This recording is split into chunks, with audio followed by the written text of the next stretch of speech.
जय हिंद दोस्तों, मैं सार्जन चितांशी मारवाड़ी कॉलेज 23 बार बटालियन एनसीसी से। आज हम बात करेंगे कि सुनामी क्या है, ये कैसे तैयार होता है और इससे कैसे बचा जा सके। सुनामी शब्द जापानी भाषा के दो शब्द सु और नामी से बना है।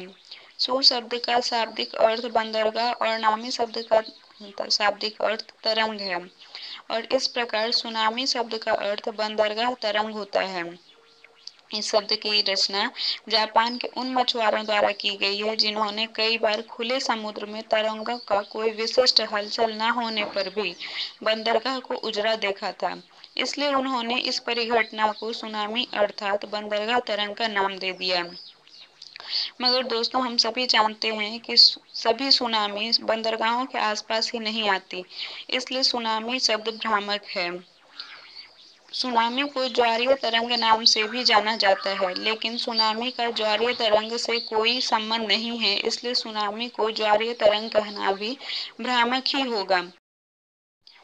चलिए दोस्तों, अब इसी के साथ हम आगे बढ़ते हैं और जानते हैं कि पृथ्वी पर सुनामी आती क्यों है। सबसे पहला कारण इसका है कि समुद्री तल पर भूकंप का आना। दूसरा कारण है समुद्री तल पर तेज मूवमेंट पानी के कॉलम को खिसकाता है। तीसरा कारण है पानी के अंदर हुई वाइब्रेशन से 500 किलोमीटर की लहरें पैदा होती है।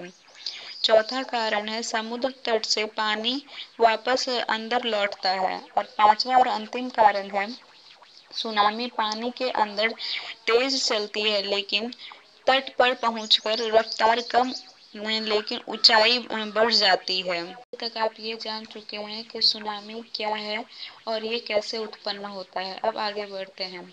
खतरों के बारे में पहले ही जान लें। जरूरी नहीं है कि जहां आप रहते हैं वहां सुनामी आए, लेकिन अगर आ जाए तो उसका सामना कैसे करें।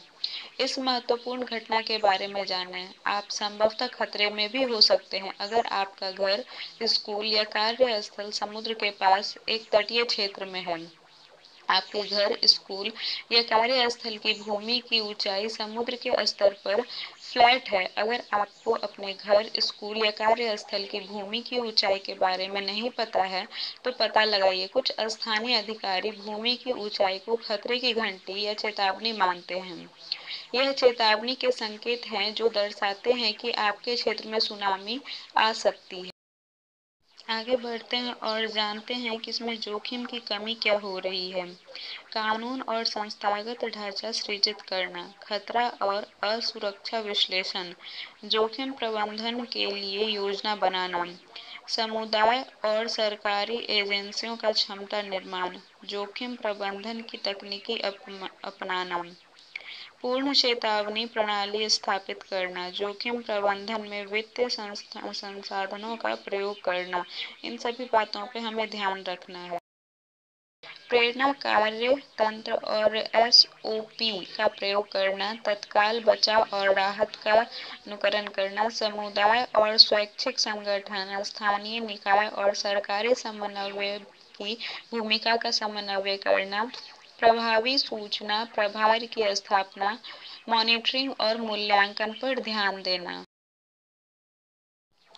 इस तरीके की प्राकृतिक आपदा में हमें सुधार पर ध्यान देना चाहिए, जैसे योजनाबद्ध सुधार, अधिक सतत आजीविका से पुनर्वास के उपायों में जोखिम कम करने की विशेषताओं का एकीकरण, अनुवीक्षण, लेखा परीक्षण और मूल्यांकन की विधि पर ध्यान देना चाहिए।